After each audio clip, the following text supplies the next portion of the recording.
El día de hoy tenemos un evento singular y es este webinar donde el doctor César Nakazaki va a ser el ponente y que tiene por objetivo tocar un tema que en este momento es central en el país y es la prisión preventiva en las cárceles peruanas. Como comentábamos en la antesala, no es un asunto propio del país, del Perú, sino es un asunto que se extiende a muchos escenarios en el mundo. Gente que está detenida por motivos diversos, que no tiene sentencia y que necesariamente debe tener y debe de llevar un juicio justo y una oportunidad de vida frente a la contaminación de coronavirus. ¿Qué es lo que puede ocurrir? ¿Qué debe hacerse? Estamos entonces con el doctor César Nakazaki, que es un penalista emblemático en el Perú, muy conocido, y que tiene esta ponencia que se llama la revisión de la prisión preventiva en tiempos de la pandemia del coronavirus. Vamos a dejar sin más introducción al doctor Nakazaki para que haga uso de su PowerPoint, de la presentación, y si hay tiempo para las preguntas y respuestas vendrán al final. Este webinar tiene, por otro lado, el objeto de comenzar a las 12 del día, terminar a la 1 de la tarde, como lo hemos comentado. Va a tener también una transmisión posterior en Instagram y más tarde y mañana se va a publicar el íntegro de este contenido en diferentes redes sociales para que ustedes también lo puedan ver y compartir. Sin más que decirles, doctor Nakazaki, buenos días y adelante con su presentación. Muchas gracias, como siempre, Alfonso. Amigos, sabemos que la pandemia del coronavirus solo tiene una solución en el mundo: no contagiarse.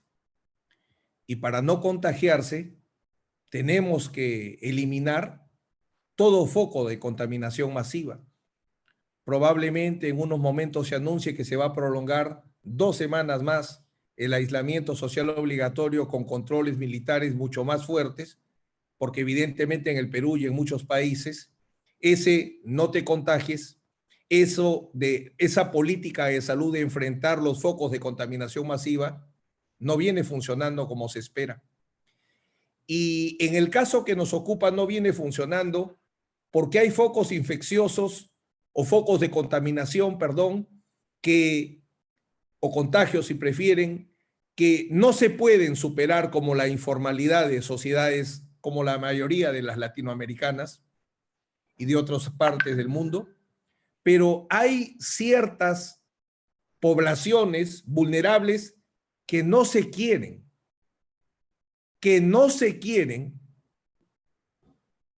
tratar para garantizar tu única salvación es no contagiarte, un aislamiento social obligatorio, y son los últimos de los últimos, los presos.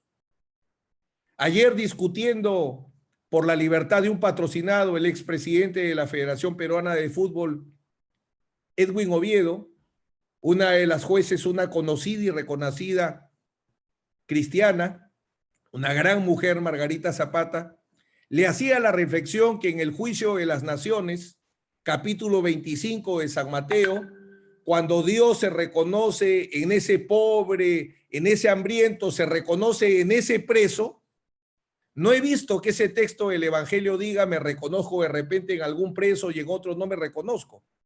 Dios dice que se reconocen todos los presos. Y adicionalmente, como introducción, permítanme, yo hace unas semanas convoqué a la hora de los jueces a que entre 12,000 a 15,000 internos procesados salgan a través de un sistema que se tenía que implementar. Pero hoy que acabo de ver la decisión, la solución del Poder Judicial, que saludo, por cierto, pero que tiene un gran problema. Necesita de información del INPE. Como fracasaron todas las medidas del Ejecutivo, porque también necesitaba información del INPE, que es una institución que está paralizada. Dentro de las 3 personas que han logrado su libertad, Weiden García Rojas, hace una semana se ordenó ser liberado del penal y llevado a su domicilio en arresto domiciliario. Hasta ahora no se ejecuta la solución y su familia desgarradoramente me ha llamado hace un momento diciendo que necesita oxígeno porque se está muriendo. y no hay un director, no hay, señores, un médico que tome una decisión y que mientras que llega la orden, vamos al hospital porque hay que salvarlo. Es un excarcelado, dicho sea de paso. Ya no es la hora de los jueces. Ahora, en este momento, es la hora de los abogados, porque somos nosotros los llamados a hacer funcionar el sistema. Mientras que el legislativo no responde, el ejecutivo no responda y el judicial recién empieza a calentar las pilas o los motores, los abogados son los que tenemos que fustigar el sistema con la única herramienta que tenemos, que es la revisión de la prisión preventiva. Las pocas personas que vienen saliendo en este país vienen saliendo por revisión de prisión preventiva. Ya la Corte Superior Nacional de Justicia, la más importante del país, ha comenzado. También Lambayeque, con 4 internos que han sido liberados, pero como bien dijo Alfonso al inicio, son más de 97,000. Y si no bajamos el 30% en 15 días, amigos, habrá una cadena interminable de enfermos y de muertos. Por eso es que hoy quiero tratar qué problemas veo en el único mecanismo que está funcionando, que es la revisión de las prisiones preventivas. El primer problema que se da es que se discute si es un procedimiento legal de cesación o variación. Están discutiendo en cuál es el camino, la vía procesal en la cual se tiene que dar esta solución. Y lo primero que hay que establecer es que la variación de las medidas cautelares, la posibilidad que la prisión preventiva pase a comparecencia restringida o a detención domiciliaria, no es un procedimiento, sino es un principio. En nuestro acuerdo plenario número 1, donde la Corte Suprema hace un gran esfuerzo por establecer un freno al abuso de la prisión preventiva, que si se hubiese evitado, no estaríamos en el problema mortal que hoy son las cárceles en el Perú y en muchos países. La variación o la variabilidad de la medida cautelar, insisto, es un principio, una característica, no es un procedimiento. El artículo 255 de nuestro código, cuando habla de la variabilidad, no establece una vía procesal, el mecanismo, el camino para la excarcelación. Lo que hace simplemente, repito, es marcar una de las características de todas las medidas cautelares. ¿Por qué se mete a la cárcel a un presunto inocente? Porque se puede variar por una comparecencia. Si no existiera la variabilidad como principio, un procesado que se presume inocente, y recuerdo que la presunción es un derecho humano, no es un regalo. La presunción de inocencia se le tiene solo por la condición de persona. Tiene que variar esa prisión preventiva. El artículo 255, inciso 2, para los amigos del Perú, no establece un procedimiento legal de variación de la prisión preventiva. Insisto, es una regla general. La prisión preventiva, por ser la medida cautelar más grave, la más importante de un arsenal procesal penal, es la más regulada en nuestro caso en el Código Procesal Penal del 2004. Tiene todo un procedimiento, desde el procedimiento de prisión preventiva, procedimiento de prolongación del plazo de la prisión preventiva, procedimiento de libertad procesal, procedimiento de apelación del auto de prisión preventiva, procedimiento de revocatoria de la comparecencia por prisión preventiva, procedimiento de incomunicación y el procedimiento de cese de la prisión preventiva, que es el que planteo corresponde utilizar.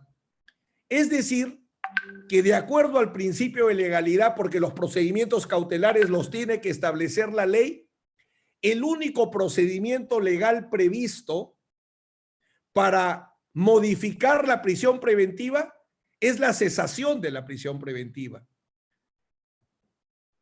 No existe un procedimiento de variación de la prisión preventiva por comparecencia o detención domiciliaria distinto al de la cesación. Entonces no deberíamos perder el tiempo. Gracias a Dios se ha reconocido la potestad de oficio, porque si no se reconociera, en este momento se estarían negando, como se empezaron a negar los ceses de prisión preventiva. El primer cese o cesación de prisión preventiva por coronavirus que se ha admitido es el de mi hermano gran exponente del derecho administrativo Richard Martin, luego el de Weyden García, que ojalá salga vivo de la cárcel, y luego se han ido derivando otros, como el de ayer de Edwin Oviedo y otros más, el de Susana Villarán y otras personas. Lo que sí está previsto en el Código Procesal Penal es que en un proceso de prisión preventiva, cuando yo pido prisión preventiva como fiscal y no me la conceden, entonces, frente a la desestimación del requerimiento de prisión preventiva, sí aparece la comparecencia con restricciones en el 271, inciso 4, o la detención domiciliaria del artículo 290. Es decir, el único procedimiento legal que hay que interpretar, que hay que flexibilizar para que pasemos de la prisión preventiva a la comparecencia con restricciones o a la detención domiciliaria es el regulado en el artículo 283 a 285 del Código Procesal del 2004, la cesación de la prisión preventiva. En la práctica, sí, y ahí se genera la confusión, hubo un procedimiento de variación de la prisión preventiva por comparecencia o detención domiciliaria por una mala aplicación de las reglas de la cesación. Este procedimiento de variación que se inventó, porque no está previsto en el código, respondió no a una necesidad que realmente exista, porque la cesación sirve para todo. La cesación sirve para acabar la prisión preventiva y pasar a domiciliaria y pasar a comparecencia con restricciones, simple, sin ningún problema.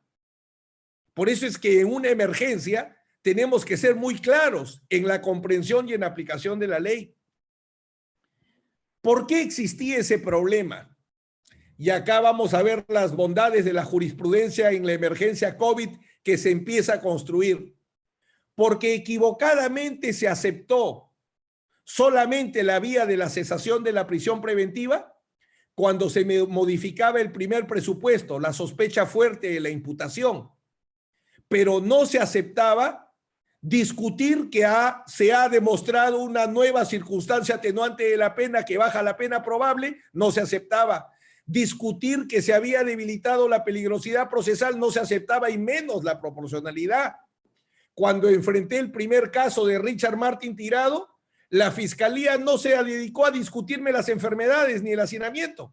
Lo que hacía la fiscalía era discutirme la improcedencia de mi pedido de cese, porque decía que en el cese solo se discute la prueba suficiente, la sospecha fuerte de la imputación, y que no se puede discutir peligro procesal, y se arrancaba los pelos menos proporcionalidad. Y en esa resolución, el juez Chávez Tamariza, a quien tengo que saludar, y a la sala de apelaciones que confirmó, la primera sala de apelaciones de la Corte Nacional, explicaron algo claramente, que la Corte Suprema había vislumbrado. La Corte Suprema había dicho, todos los motivos de la prisión preventiva son objeto del cambio de la prisión preventiva. Hablaba de todos los motivos, como voy a insistir en un momento, pero nunca se le había planteado a la Corte Suprema, vengo porque ha disminuido el peligro procesal o vengo porque se ha perdido la proporcionalidad. Entonces la Corte Suprema no lo prohibía, pero los fiscales, en su desesperación de no escarcelar, porque esa es la realidad, los fiscales no quieren escarcelar. Ayer la fiscal que enfrentaba dijo que se mueren pocos por coronavirus, que para qué nos arañamos si se mueren muy pocos. ¿Cómo me gustaría que se vaya un mes a Pixie a vivir a ver si va a decir lo mismo? Entonces no quieren los fiscales, esa es la realidad, pues su cultura, todo a la cárcel, les es difícil, no hacen nada. Quiero ver a un fiscal que pida de oficio el cese de la prisión preventiva, y eso que se convierte en 1000 pedidos, y cambiaré lo que estoy diciendo en este momento. El otro problema que se enfrentó con la cesación de la prisión preventiva, y por eso se inventó lo de la variación, es que solo se aceptó el cese de la prisión preventiva cuando había nuevos elementos de convicción. Y esto es equivocado, como voy a demostrar rápidamente. El 283, inciso 3 del Código Procesal Penal, y esto aplica a todos los hermanos de Latinoamérica, a todos los hermanos del mundo, abogados que están luchando porque la gente no se muere en la cárcel. El problema es que los penalistas, cuando nos hablaban de derecho de emergencia, el derecho penal y procesal penal de emergencia era para encarcelar. Legislación antiterrorista, legislación anticorrupción, legislación anticrimen organizado. O sea, el de la emergencia en el penalista, juez, fiscal o abogado, era hay que canear más. Esta es una emergencia sui generis, amigos. Esta es una emergencia para excarcelar, para que no se mueran. ¿De qué me sirve haber logrado que se excarcele hace una semana si en este momento este hombre se muere, si no tiene oxígeno? No me sirve de nada. Por eso es que bien se dice la tutela jurisdiccional efectiva, ejecución eficaz de las resoluciones judiciales, y no nos sirve, pues. La justicia no es declarativa. La justicia tiene que ser realidad. Entonces, el artículo 283, inciso 3 es claro. Dice la no concurrencia de los motivos de la prisión preventiva. Repito, porque no sé de dónde está la confusión. La no concurrencia de los motivos de la prisión preventiva. Y la clave muchas veces para solucionar un problema es una buena pregunta. En este caso, la obvia. ¿Cuáles son los motivos de la prisión preventiva para ver si han desaparecido? Uno es la sospecha fuerte de la imputación, pero también son motivos la pena probable, también es motivo el peligro procesal, la sospecha fuerte de peligro procesal, y la proporcionalidad también es un motivo. Entonces, cualquiera de los 4 motivos, si desaparece, motiva o genera que la cesación de la prisión preventiva y su cambio por una medida cautelar menos grave, la detención domiciliaria o la comparecencia con restricciones o la comparecencia simple, dependiendo del caso. Les pongo el ejemplo para pasar a el error. Primero es error de haber reducido su objeto. Ya vimos que no, ese error no puede existir porque cualquiera de los motivos permite el cambio de prisión preventiva por comparecencia, por medida cautelar menor, y ya en el caso de Richard Martin, Weyden García, Susana Villarán, el del fiscal de la Corte Suprema, el de Edwin Oviedo, 7, 8, 10 casos, ya hoy es pacífico que la cesación también se da cuando se afecta el peligro procesal, disminuye el peligro procesal o desaparece la proporcionalidad. Ese es un gran aporte de la jurisprudencia en las emergencias COVID o en las emergencias de la pandemia. Pero esta jueza del caso de Edwin Oviedo, paso al segundo problema, la mala comprensión de los elementos de convicción. Miren cómo razonó. Dijo que la pandemia del COVID-19, la emergencia sanitaria, la hipertensión, la obesidad, no son nuevos elementos de convicción que enerven los presupuestos que dieron lugar a la prisión preventiva y declara improcedente el pedido, ni siquiera lo tramitó. O sea, la jueza ni siquiera es un rechazo liminar propiamente dicho, porque si la jueza dice la pandemia, la emergencia, las enfermedades no modifican las razones de la prisión, ¿está haciendo un rechazo liminar o está haciendo un análisis de fondo? Más allá que es una locura, porque lo que está diciendo es que la pandemia, la emergencia sanitaria, las enfermedades no son motivo para excarcelar. El primer problema que enfrentaba era que se trataba de un rechazo liminar y la sala me iba a decir, revoco el rechazo liminar, vaya nuevamente a primera instancia y hagan su audiencia. Por tanto, mi patrocinado 5, 6, 7 días más en el penal y cada día las pacientes o los internos vulnerables, cada día en el penal es un riesgo de muerte. No han comprendido qué cosa es paciente de alto riesgo en el contagio del coronavirus. El hipertenso, el diabético, el anciano, el que sufre de enfermedades que afectan el sistema inmunológico. Todos esos internos, pacientes, porque cuando es el aspecto de la salud, es interno cuando se piensa en la privación de la libertad. Pero cuando es el tema de salud es paciente, amigos. Esté preso o esté libre, es paciente. Los pacientes de alto riesgo frente al contagio del coronavirus, ¿qué significa? Significa que si te contagias, lo más probable es que te mueras. Eso es lo que significa ser un paciente de alto riesgo.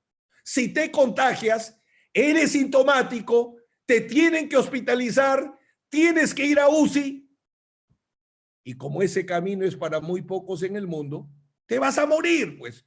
¿O ustedes creen que un preso, como siempre digo, va a ir a una unidad de cuidados intensivos? Por favor, amigos que me ven de todas partes, y les agradezco, si tienen ejemplos de presos que en algún país del mundo han ido a unidad de cuidados intensivos, por favor avísenme para ilustrarme, porque no creo que haya presos.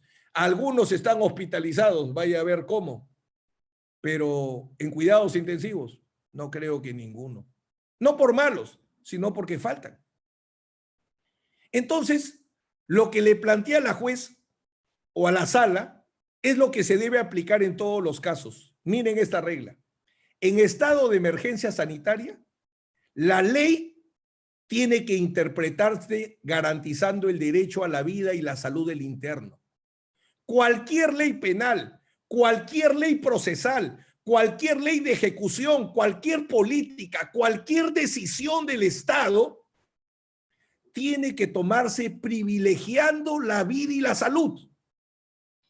Y para los procesados, otro derecho humano, el derecho humano al recurso efectivo, que está tanto en la Declaración Universal, en el Pacto Internacional de Derechos Civiles y Políticos, la Declaración Americana de Derechos y Deberes del Hombre y el Pacto de San José de Costa Rica. Todo preso tiene derecho a un recurso eficaz, oportuno y eficiente, rápido y eficiente, que se verifique si se le respeta su vida y su salud, porque hay un presupuesto que nunca hemos examinado, ni yo siquiera. Para ingresar a la cárcel a una persona que se presume inocente e incluso a un condenado, el juez tiene que verificar si la cárcel le va a garantizar su vida y su salud. Miren lo que digo. Solo se ingresa a la cárcel si el Estado está en condiciones de garantizarme la vida y la salud. ¿Por qué? Porque la vida y la salud no la pierdo. No la pierdo como procesado, como derecho, y tampoco como condenado. Lo que pasa es que hemos aceptado el hacinamiento. Hemos aceptado, amigos, ¿de qué sirve que la pena de muerte instantánea esté prohibida si la pena de muerte progresiva, el te mato de a pocos o no te curo, es aceptado?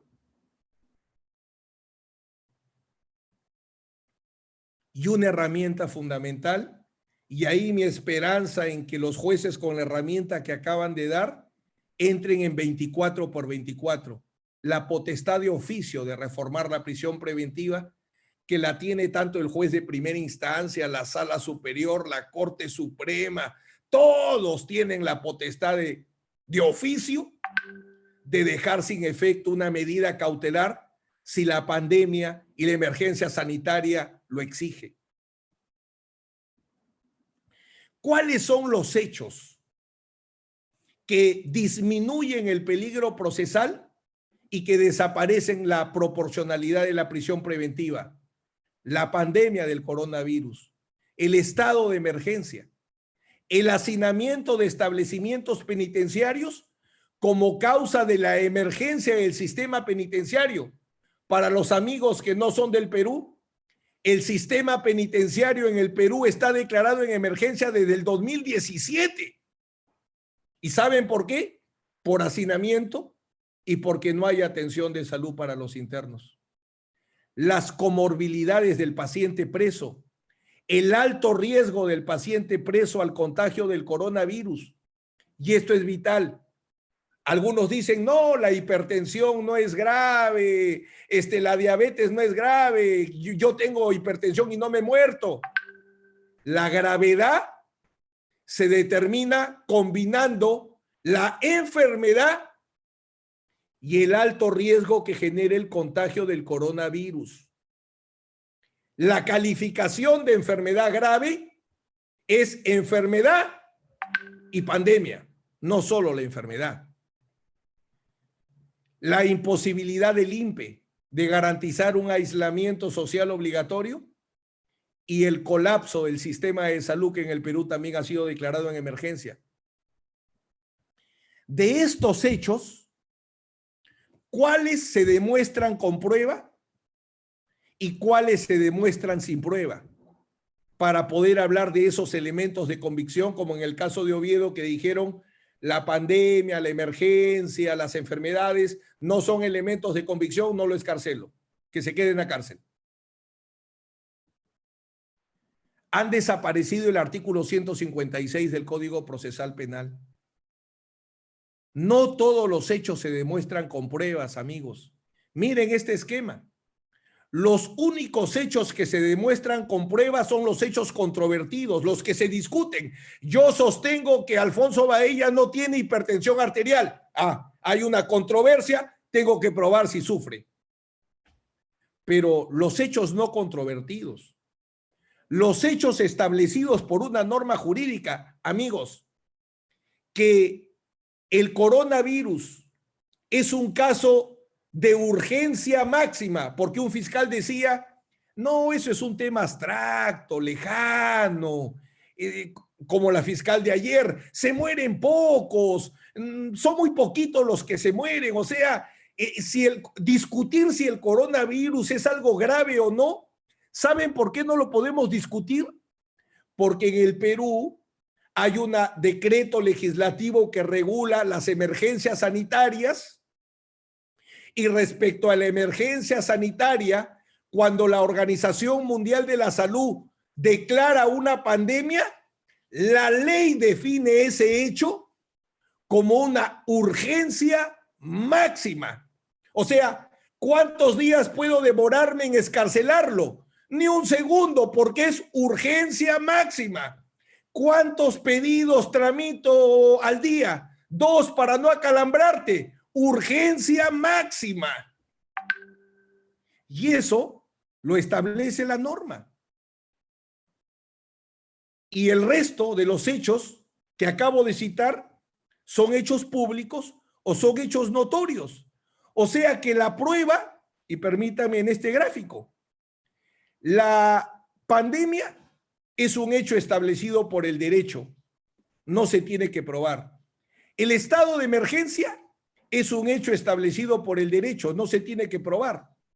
El hacinamiento en los penales es un hecho establecido por el derecho, no se tiene que probar. Si estamos declarados en emergencia, sistema penitenciario desde 2017, la ley dice que hay hacinamiento y la ley dice que no hay atención de salud. Las enfermedades, la comorbilidad del paciente preso, sí se tiene que probar. El alto riesgo, la condición de paciente de alto riesgo frente a la pandemia del coronavirus es un hecho establecido por el derecho. Norma del Ministerio de Salud. La imposibilidad del INPE de otorgar, de garantizar aislamiento social obligatorio es un hecho establecido por el derecho o es un hecho público, la Defensoría del Pueblo en su último informe. Y la emergencia del sistema de salud, que solo quedan 100 y tantos camas UCI, es un hecho pues que hay que probarlo. Entonces lo único que hay que probar, amigos, para excarcelar es la enfermedad, nada más. Todo lo demás son hechos establecidos por el derecho, o son hechos públicos, o son hechos notorios. Lo único que está en discusión para excarcelar es prueba de la enfermedad. Y prueba de la enfermedad, amigos, científicamente, pues. Basta una historia clínica. una receta, porque tengan presente que el mundo está cerrado. Yo, por ejemplo, he pedido 50 informes al INPE. No me han dado ni uno. Y en el caso de Jaime Yoshinama Tanaka, mi amigo, que me alegro que esté libre, vi que el fiscal sacaba de Castro, penal de acá, informe de enfermedades, informe de condiciones carcelarias, 40 y tantos en Venusterio están internos, 3 por celda.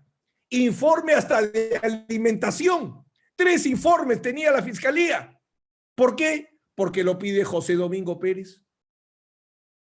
Y todos los que pedimos informes, todos los abogados, y que nunca tenemos informes, que para meter un amigos, o no hay médicos en los penales porque renuncian o porque están enfermos. Nosotros queremos meter un médico para saber qué pasa con el interno. No nos aceptan. Si no fuera por la Defensoría del Pueblo, que siempre levanta la voz en los momentos difíciles, no entraría ningún médico. Entonces pregunto si el Poder Judicial en este superproceso que ha armado va a depender de lo que informe el INPE o resucitan al INPE, o si no va a ser igual que las soluciones del Ejecutivo. No van a servir para nada. El peligro procesal tiene que haber disminuido. No pueden decir que se mantiene, que es igual. Miren, amigos, ¿qué significa que vivamos una emergencia sanitaria? Que se haya declarado un estado de emergencia sanitario.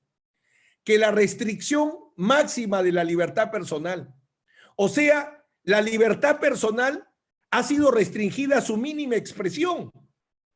Y no solo la libertad ambulatoria, nuestra libertad de trabajo, nuestra capacidad económica. El aislamiento social tiene impactos familiares económicos terribles. Los cierres de frontera, los controles. Una persona puede viajar, por ejemplo, la esposa de Edwin Oviedo podría ir de Lima a Chiclayo para estar con su esposo, porque el arresto domiciliario se va a cumplir en Chiclayo. No, no llega ni a Ancón. ¿Por qué digo esto? Porque es muy importante. Porque lo que se trata es lo siguiente. En todos los casos que se ha salido hasta ahora, 10, 8 casos, los jueces aceptan la pérdida de la proporcionalidad, pero no aceptan la disminución del peligro de fuga, del peligro procesal en general. No lo aceptan. Casi ningún caso ha hecho un razonamiento. El único razonamiento que vi es en el caso de Susana Villarán, que el juez Vázquez Sumerinde razona así. Él dice, como el aislamiento social es temporal, va a durar solo un tiempo, un factor temporal no puede reducir el peligro procesal. Bueno, no sé si sabrán ustedes que levantado el aislamiento social cuando se haga, las restricciones van a continuar. Se dice que los obesos no vamos a trabajar o los que tienen 60 años no van a trabajar. O sea, las restricciones luego del aislamiento social van a continuar a tal punto que les pido que citen para demostrar la disminución del peligro procesal el Decreto Supremo 080-2020, que es justamente el plan que ha establecido el gobierno peruano para irse reactivando. Y es claro que no vamos a recuperar plenamente nuestra libertad. ¿Cuánto tiempo pasará para irse a comer un sushi, un cabrito? ¿Cuándo podré estar en el Fiestas comiéndome un arroz con pato? ¿Cuándo podré ir al Starbucks? ¿O cuándo abriré mi estudio? Ojalá en iguales condiciones. Las condiciones evidentemente se han afectado al máximo. Entonces decir que no se ha debilitado la sospecha fuerte, recuerden que lo que mantiene a la persona en la cárcel es la casi seguridad, porque eso es sospecha fuerte, la casi seguridad que si lo dejo libre se va. Si lo dejo libre es casi seguro que se fuga. Amigos, ¿qué casi seguro hay que uno se pueda ir? No se ha podido bajar de sospecha fuerte a sospecha suficiente o a sospecha reveladora. Y me dirán, oiga, ¿para qué esa disquisición? ¿Por qué? porque lo que se trata es lo siguiente. Como no aceptan que el peligro procesal ha disminuido, no están dando comparecencia con restricciones. Y si no, vienen dando detención domiciliaria. Por cierto, la saludo, la reconozco. En el primer caso que hubo de Richard Martin, yo no apelé la detención domiciliaria, a pesar que el juez Chávez reconoció que el peligro procesal se debilitaba con la emergencia. Entonces dice el juez Chávez, yo tendría que dar comparecencia, pero como se trata de un caso de organización criminal, ojo, flexibilizo la regla de la detención domiciliaria para darle detención domiciliaria a pesar del debilitamiento del peligro procesal. Lo cual es absurdo, pues, porque si ya se debilita el peligro procesal, no puede haber detención domiciliaria, como vamos a ver en un minuto. Entonces, pelear porque se acepte la disminución, no digo desaparición, la disminución de la sospecha fuerte de peligro procesal a sospecha suficiente, si quieren, o si se animan a sospecha reveladora de peligro procesal, ¿qué va a significar? Que se use la comparecencia con restricciones, porque lamentablemente tengo que decir que no, la policía no va a aceptar 1000 detenciones domiciliarias. Estamos buscando sacar a 12,000 o 15,000 personas. 12,000 o 15,000 detenciones domiciliarias no va a haber, porque la policía esforzada tiene mucho que trabajar, porque todavía no obedecemos en el aislamiento social. Y otras instituciones que asuman el control o que los jueces se animen a que los abogados seamos garantes de la detención domiciliaria, lo veo complicado.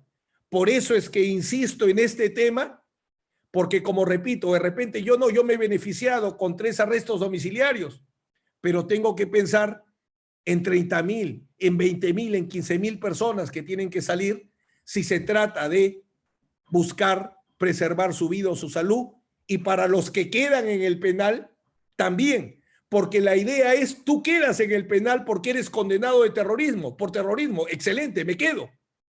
Pero eso no significa que me vas a dejar de garantizar mi vida y mi salud, porque recuerden el principio, solo está preso aquel que se le puede garantizar su vida y su salud.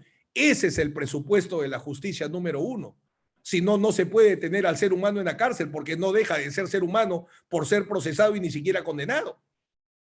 Entonces es vital insistir en el debilitamiento del peligro procesal para que haya comparecencia con restricciones, porque la proporcionalidad todos la van a aceptar.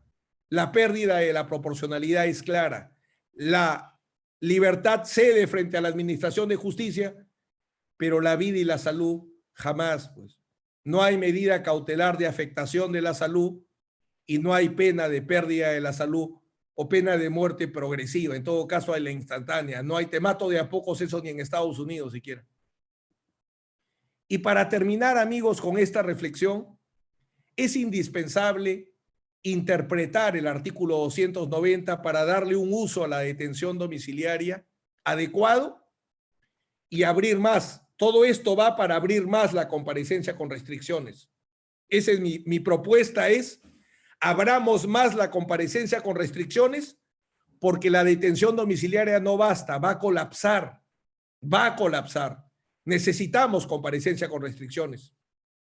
Y para eso, como última idea, trabajo con el tema de los presupuestos de la detención domiciliaria. El primer presupuesto de la detención domiciliaria es que existan los presupuestos de la prisión preventiva.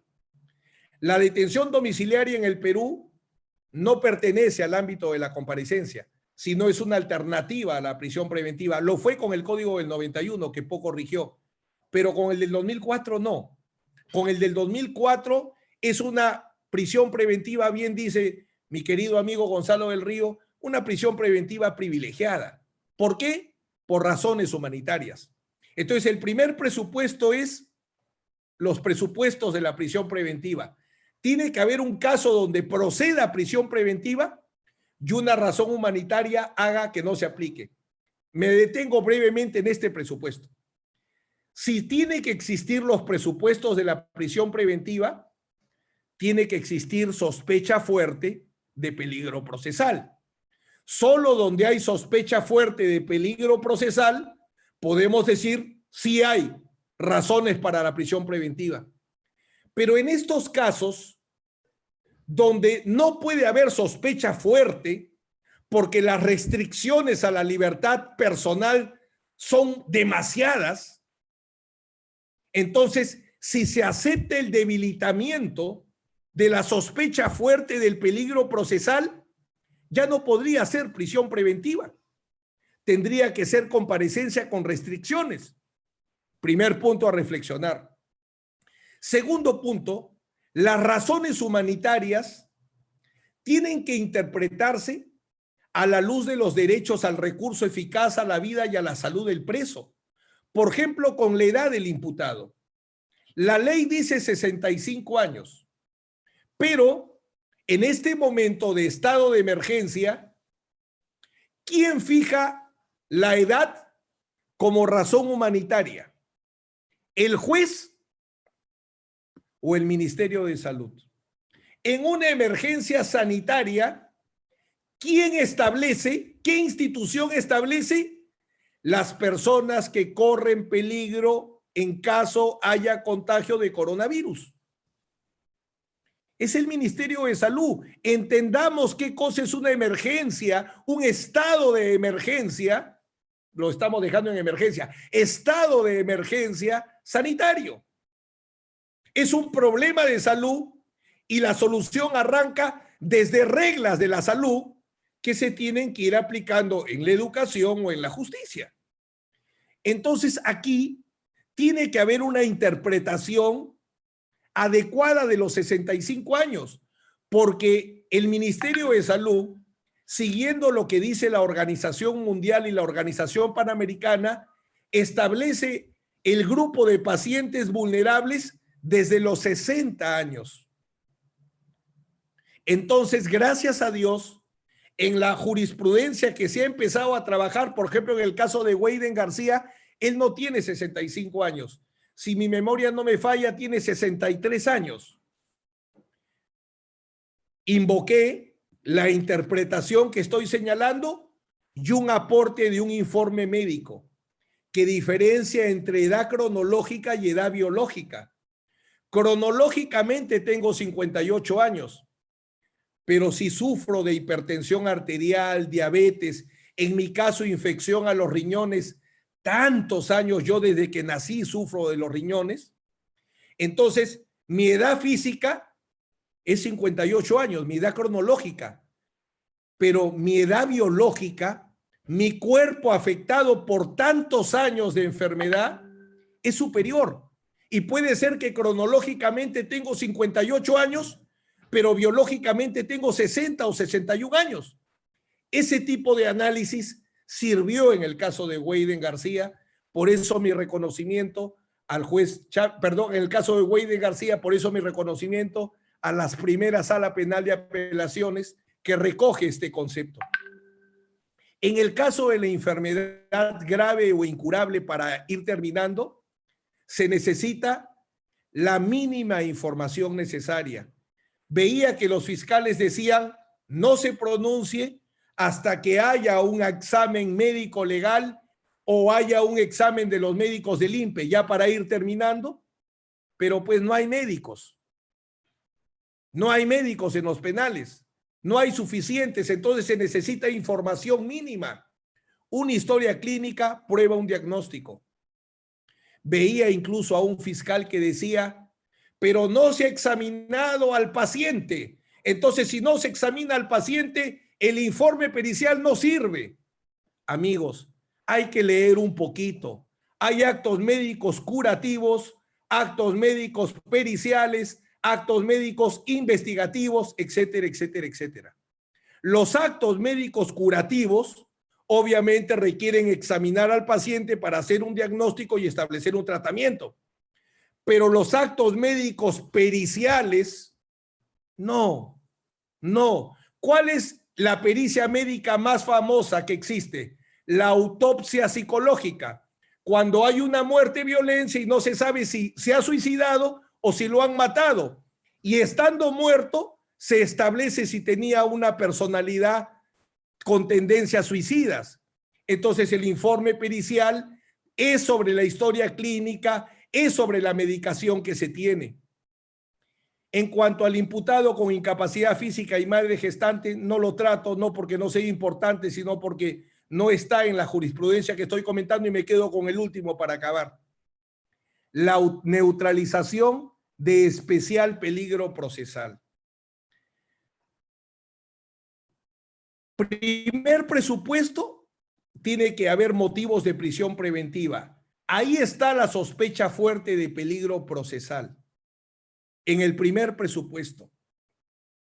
Después del peligro procesal con sospecha fuerte que se fuga, viene la razón humanitaria.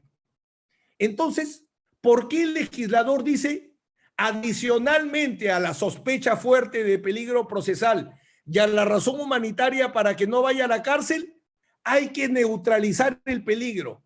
¿Qué peligro? No es el mismo del primer presupuesto. Es un especial peligro procesal. ¿Qué significa un especial peligro procesal? Si tú eres un terrorista de una organización terrorista activa, si te mando a tu casa, vas a mandar un escuadrón de la muerte. Si eres una organización criminal de sicarios activa, entonces si te mando a tu casa, vas a mandar 4 sicarios que van a matar al policía. Entonces no es el mismo peligro procesal de la prisión. Es un peligro procesal especial, que dicho sea de paso no se examina en ningún caso. Por eso es que finalmente se da detenciones domiciliarias y no se da comparecencia con restricciones, que es la única forma, amigos, de excarcelar 12,000 personas. Si nos quedamos con la detención domiciliaria, discúlpenme, no vamos a llegar a 1,000 excarcelados. Necesitamos a la comparecencia para que sea la hora de los jueces que demandé hace unas semanas y ahora la hora de los abogados, hermanos. Porque mientras que el juez esté calentando motores, como dije, y el fiscal, bueno, no voy a decir deshojando margaritas, mirando, quizás aprendiendo a que por fin él también respeta derechos humanos, nosotros los abogados, como en la justicia antiterrorista o en la justicia anticorrupción o en la justicia contra el crimen organizado, somos los únicos que podemos arrancar un poco de justicia a la guitarra desafinada que es el Poder Judicial. Espero que estas reflexiones les hayan servido, que entiendan que la revisión de la prisión preventiva es una buena herramienta bien trabajada, que no hay que aceptar que solo sea la detención domiciliaria, y así lograremos la meta de salvar la vida de por lo menos 12,000 o 15,000 seres humanos, de 90 y tantos mil, donde ya la gran mayoría, si entra el coronavirus de manera masiva, van a morir. Gracias por su atención. Bien, Quedo doctor. a las órdenes. Sí, César, si nos puedes, por favor, descompartir el PowerPoint para tener la imagen a toda pantalla.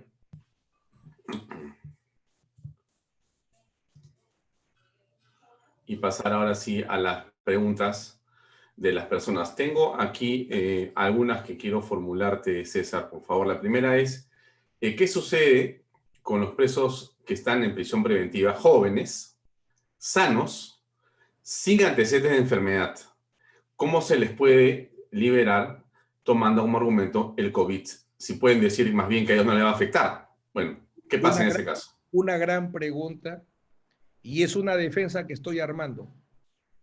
De repente hay enfermedades que no generan alto riesgo al coronavirus, o de repente hay personas sanas, como las que menciona el amigo o la amiga que pregunta. Hay que trabajar sobre el hacinamiento. Cómo el hacinamiento daña la salud y daña la vida. El hacinamiento ha sido declarado por la Comisión Interamericana de Derechos Humanos como una práctica violatoria de la prohibición internacional de trato cruel e inhumano. Lo que pasa, y ahí me declaro culpable, yo no visibilicé, pese a que viví el hacinamiento, no lo visibilicé para argumentarlo, para trabajarlo desde hace mucho tiempo, pero el hacinamiento afecta vida, afecta salud también de una persona sana. Y el hacinamiento con existencia de coronavirus, no por el coronavirus, sino por el colapso del sistema. Amigos, en Chiclayo, el 80% del penal están los internos. El director del penal, revisen en las redes, que también potencia Alfonso, hay un testimonio del exdirector del penal de Pixi donde dice, no damos más. Miren a los médicos y a los enfermeros todos los días diciendo, no damos más. Entonces sí hay una esperanza para las personas que no son de alto riesgo COVID, pero desde el hacinamiento, establecer los efectos dañinos a la vida y a la salud y cómo es violatorio de derechos humanos y por tanto también motivo para salir de la prisión preventiva. Doctor Nakazaki, Nelson Castro, a raíz de lo que usted dice, concluye lo siguiente, quiere su comentario. Lo único que está comprobado, cada preso que tenga una defensa legal apropiada saldrá en libertad y el resto, puntos suspensivos. No debería ser así, no debería ser así. Y hago un llamado. Antiguamente, salvo honrosas excepciones, los defensores públicos, los defensores de oficio, como se les llamaba antes, no eran buenos abogados, no luchaban mucho. Pero cuando se creó el nuevo Código Procesal Penal, por primera vez, y eso sí fue muy bueno en el Estado, se empezaron a preparar defensores públicos, como en otros países. Y los defensores públicos manejan mejor el Código Procesal Penal moderno que el 70% de los abogados particulares de este país. Entonces, hay muchos defensores públicos, pero ¿dónde están? No esperen la orden del ministro de Justicia. La libertad de patrocinio no se pierde. El abogado, así sea funcionario público, tiene libertad de patrocinio. Y si tiene procesados, tiene defendidos, tiene que actuar. La defensa de oficio y la potestad de oficio del juez de revisar, que la Corte Suprema sí ha resaltado en su máxima expresión, creo que son las alternativas que el amigo, Dios quiera, tenga. Hay muchos defensores que deben actuar. Hay grandes defensores públicos y jueces que de oficio. Amigos, acá hay un sistema de 24/24 para encarcelar. Tenemos un sistema donde todo el día hay jueces que van metiendo a la cárcel, a la cárcel, a la cárcel. ¿Por qué no lo revertimos en 24/24 para excarcelar? Si lo hicimos para encerrar, ¿por qué no lo hacemos para liberar? Eso me hubiera gustado que esté en la directiva, que con todo esfuerzo, por cierto, ha dado la Corte Suprema, ¿no? Doctor Nakazaki, Guillermo Moya pregunta si el abogado puede ser el garante de esa prisión domiciliaria, de esas reglas de conducta. ¿Puede ser el abogado un garante en estos casos? Sí, sí, pero asumiendo la responsabilidad. Si a una persona, ojo, en el delito de peculado, ustedes recuerden el funcionario por extensión. Hay un particular que el juez le dice tú custodias y él custodia bajo responsabilidad penal, civil y administrativa. Igual el abogado. Entonces el abogado se obligará a ser honesto y profundo de saber respecto a qué persona puede ser garante. Si el abogado dice déjalo libre porque no presenta peligro procesal, entonces el abogado debe ser consecuente y decir yo soy el garante. El abogado tiene que mojarse. Entonces, jurídicamente puede ser asignado y creo que los abogados debemos prepararnos moralmente para poder ser merecedores de esa responsabilidad. A ver, tenemos otra pregunta aquí y es la siguiente. ¿Cómo podemos como sociedad aceptar que los presos en prisión preventiva estén en la práctica casi condenados a muerte? Y no hace el Estado nada realmente rápido y sustancial, dada la crisis, para resolverlo. ¿Tan poco vale la vida de un preso en el Perú? Mucho se debate siempre sobre la pena de muerte, sobre el aborto, y el tema es cuánto vale la vida en una sociedad. Porque si la vida vale poco la vida de un enfermo mental.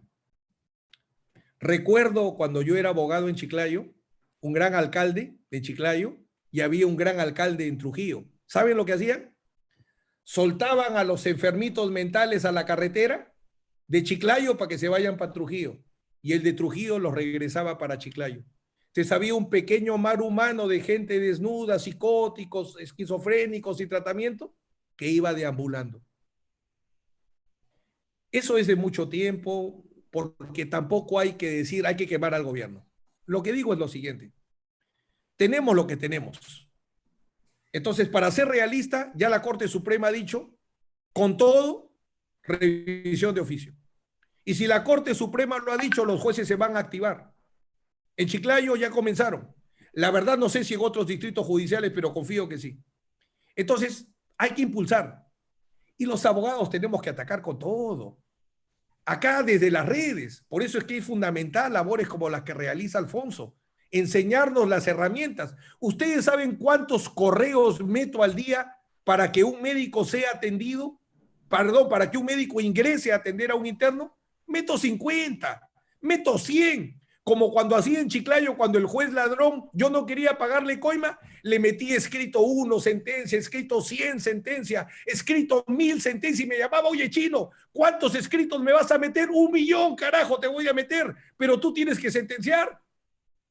Igual, hay que atacar con todo. Y atacar con todo es atacar con las armas legales. Acuérdense lo que decía en la Biblia sobre el juez justo. El juez era injusto, pero le dice a la mujer, te voy a hacer justicia no porque cree en la justicia, sino porque tanto fastidias y tanto jorobas que te voy a hacer justicia para que no lo hagas. Hay que ser más que una pulga en el zapato. Por ahí creo que está la cosa. Doctor, la penúltima pregunta y después cerramos con una reflexión suya.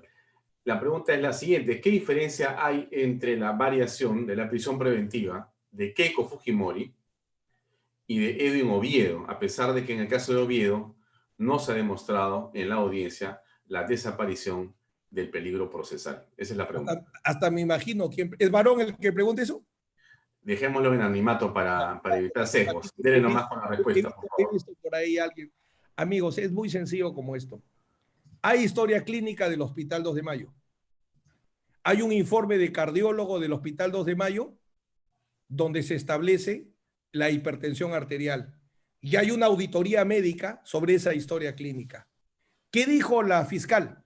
La fiscal dijo, el diagnóstico es del 2018 y como no tenemos diagnóstico del 2020, entonces no está enfermo. Tan sencillo como esto. ¿La hipertensión arterial se cura? ¿O la hipertensión arterial es una enfermedad permanente, incurable y crónica? Entonces, si van a criticar sobre medicina, yo no pude ser médico, no tuve la vocación, no pude darle ese regalo a mi padre, pero mi regalo fue especializarme en responsabilidad legal médica, más de 1000 casos de mala praxis médica. He sido 10 años abogado del Colegio Médico y 12 de la Federación Médica. Entonces, no es con el hígado que se analiza la prueba médica. Y segundo, el caso de Keiko Fujimori es totalmente distinta. Ella discute la aplicación adecuada de las reglas del peligro procesal y discute, porque su apelación es de hace varios meses, discute los elementos de convicción. Por ejemplo, si puede ser elemento de convicción un testigo de cargo sin que se le haya permitido a la defensa interrogarlo. Entonces es otra cosa. No está esa jurisprudencia dentro de los casos por emergencia COVID. Bien, nos queda un minuto. Gracias, doctor Nakazaki. Una reflexión final para cerrar este webinar, por favor. Insistir en lo mismo. Hablé de la hora de los jueces, sin duda es la hora de los jueces. Ellos son los llamados a excarcelar a la mayor cantidad de personas que lo merecen porque tienen la potestad de oficio y la tienen clara. En los casos que he visto, la tienen clara. El problema es los abogados. Los abogados tenemos que hacer más. José María Martínez Val decía, el abogado puede ser filósofo, investigador, literato, muchas cualidades debe tener un abogado. Pero si al abogado hay que reducirlo a una frase, a una palabra, es lucha. El abogado lucha por el derecho, como Yerin decía hace tantos siglos. Tenemos que luchar. Y para luchar no hay que rajar. Para luchar no hay que desunirse.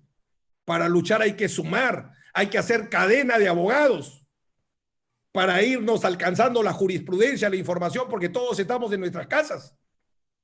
Entonces, la hora de los jueces, pero la superhora de los abogados, si es que queremos que 12.000, 15.000, 20.000 personas por lo menos no se mueran en la cárcel. Gracias.